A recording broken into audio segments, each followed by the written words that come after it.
June 26, 1977. Indianapolis, Indiana, Market Square Arena. Elvis Presley stood backstage. He was breathing heavily, sweating. His white jumpsuit was tight, too tight. He could barely move.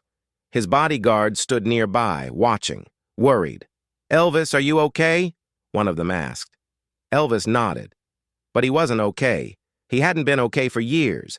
He was 42 years old, overweight, exhausted. His health was failing. His body was breaking down. But he had a show to do, and Elvis Presley never canceled a show.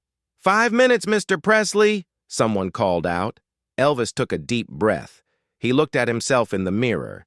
The face staring back was tired, bloated, barely recognizable as the young man who had changed music forever. "One more show," he whispered to himself, "just one more." He walked toward the stage. The crowd was roaring. 18,000 people, all waiting for the king. Elvis stepped into the spotlight. The crowd erupted.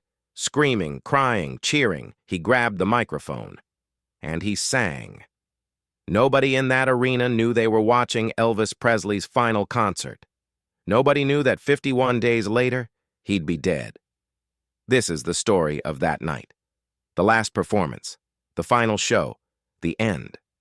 Elvis Presley's 1977 tour was a disaster. Everyone could see it. He'd gained weight, a lot of weight, over 250 pounds. His jumpsuits had to be custom-made, larger, roomier. But even then, they barely fit. His face was puffy, swollen. His eyes were glazed. He moved slowly, like every step hurt. On stage, he'd forget lyrics. He'd slur his words. Sometimes he'd have to sit down mid-song because he couldn't stand anymore. The band would cover for him. The backup singers would help. But everyone knew. Elvis was falling apart. His manager, Colonel Parker, didn't care. "As long as he can stand on stage, he performs," Parker said. "The shows must go on." But Elvis's friends were terrified. "He needs to stop," they'd say. "He needs rest. He needs help." But Elvis wouldn't stop. "I have to perform," he'd say. "It's all I know how to do." So the tour continued. City after city, show after show, Elvis dragging himself on stage, giving everything he had left, which wasn't much. June 25th, 1977. Elvis performed in Cincinnati, Ohio. It was a rough show. He forgot lyrics. He looked exhausted. At one point, he had to lean on the piano just to stay standing. After the show, his doctor, Dr. George Nicopolis, checked him. "Elvis, you need to rest. You're pushing yourself too hard." "I'm fine," Elvis said. "No, you're not. Your blood pressure is high. Your heart is stressed. You need to cancel the rest of the tour." "I can't cancel. People are counting on me." Dr. Nick shook his head, but he knew there was no arguing with Elvis. So he gave him more pills to help him sleep, to help him wake up, to help him function. The next day, June 26th, Elvis was scheduled to perform in Indianapolis. One more show, then a few days off. "Just get through tonight," Dr. Nick told him. "Then you can rest." Elvis nodded. Just one more show. June 26th, 1977. Afternoon, the Sheraton Hotel, Indianapolis. Elvis stayed in his room most of the day, sleeping, resting, preparing. His father, Vernon, came to check on him. "Son, how are you feeling?" "Tired, Daddy, so tired." "Maybe you should cancel tonight, just this once." Elvis shook his head. "I can't. People bought tickets. They're expecting me." Vernon looked at his son. He barely recognized him anymore. The young, energetic boy who'd changed the world was gone, replaced by this exhausted, broken man. "I'm worried about you," Vernon said quietly. "I know, Daddy, but I'll be okay. I always am." But Vernon wasn't convinced. At 6 p.m., Elvis started getting ready. His hairstylist fixed his hair. His costume designer helped him into his jumpsuit, white with gold and blue accents, rhinestones everywhere. When Elvis looked in the mirror, he saw the costume, not the man inside it. "Let's go," he said. June 26, 1977, 8:30 p.m. Market Square Arena. The lights went down. The crowd screamed. The band started playing C.C. Rider. Elvis walked on stage. Slowly, carefully, the crowd went wild. He grabbed the microphone and he sang. His voice was weak, strained, but still recognizable. Still Elvis. He sang I Got a Woman, then Love Me, then If You Love Me, Let Me Know. Between songs, he'd talk to the crowd, joke, tell stories. But his words were slurred. He stumbled over sentences. The crowd didn't seem to notice, or maybe they didn't care. They were just happy to see him, to be in the presence of the king. But backstage, his band was worried. "He's struggling," one musician said. "I don't know if he can finish the show." Elvis sang, "You Gave Me a Mountain," a song about pain, about loss. His voice cracked, but he kept going. Then he sang My Way. And for a moment he sounded like the old Elvis, strong, powerful, in control. The crowd stood up, applauding, crying. But then during Unchained Melody, something happened. Elvis sat at the piano. He started playing, singing. His voice was shaking. His hands were trembling. Halfway through the song, he stopped. He put his head down. He looked like he might collapse. The crowd went silent, worried. Elvis's bodyguards started moving toward the stage, ready to catch him if he fell. But then, Elvis lifted his head. He took a deep breath, and he finished the song. The crowd erupted, cheering, relieved. Elvis stood up from the piano, slowly, carefully. He walked back to the microphone. "Thank you," he said quietly. "Thank you for coming tonight." He looked out at the crowd. 18,000 people, all looking at him, all loving him. For a moment, he seemed to realize something. This might be the last time, the last show, the last moment in the spotlight. "I love you all," he said. "Thank you for everything." Then, the band started playing Can't Help Falling in Love, Elvis's closing song, the song he ended every show with. He sang it slowly, gently, like a lullaby, like a goodbye.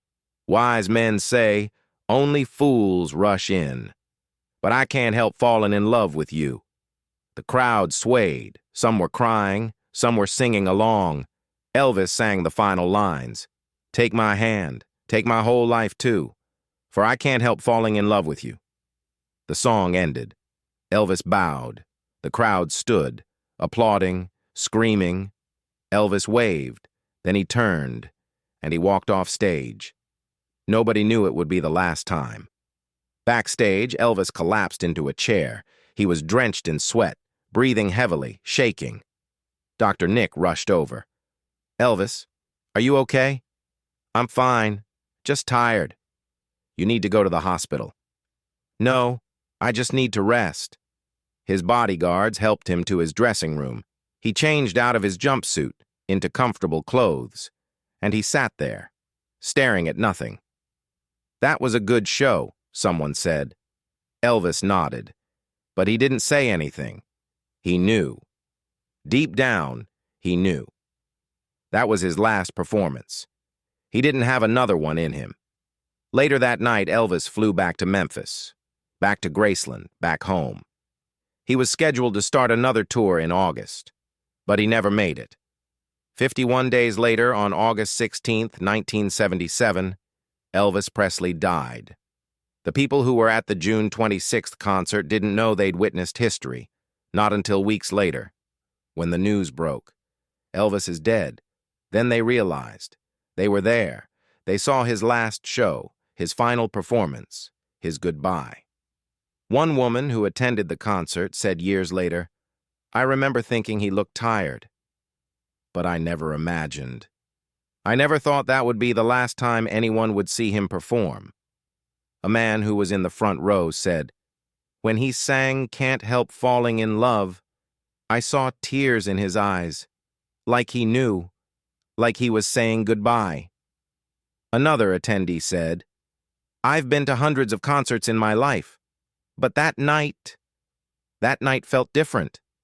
There was something in the air, Something final. After Elvis died, footage from the June 26th concert surfaced. Grainy, shaky, filmed by fans with home video cameras. In the footage, you can see Elvis, overweight, exhausted, struggling, but still performing, still giving everything he had. When people watch that footage now, it's heartbreaking, because you can see it, the pain, the exhaustion, the end. One music critic wrote, "Watching Elvis's final concert is like watching a man drown in front of 18,000 people, and nobody could save him." But others saw it differently. "Elvis knew he was dying," one biographer said, "but he refused to quit. He gave everything to his fans, right until the end. That's not tragic, that's heroic." In the years since Elvis's death, the June 26, 1977 concert has become legendary. The final show, the last performance, the end of an era. Fans who were there talk about it like it was sacred. "I was there," they say with pride. "I saw the King's final show." But there's sadness too, because everyone wishes they'd known, wishes they'd appreciated it more, wishes they'd understood what they were witnessing. "If I'd known it was his last show," one fan said, "I would have paid more attention. I would have remembered every second. But I didn't know. None of us did." Today, Market Square Arena no longer exists. It was demolished in 2001, replaced by a parking lot. But on June 26th every year, fans gather at that spot, where the arena once stood, where Elvis performed his final concert. They bring flowers, candles, photos. They play his music. They remember. "This is sacred ground," one fan said. "This is where the King said goodbye." In 2007, on the 30th anniversary of the concert, a plaque was installed. It reads, "On this site, June 26, 1977, Elvis Presley performed his final concert.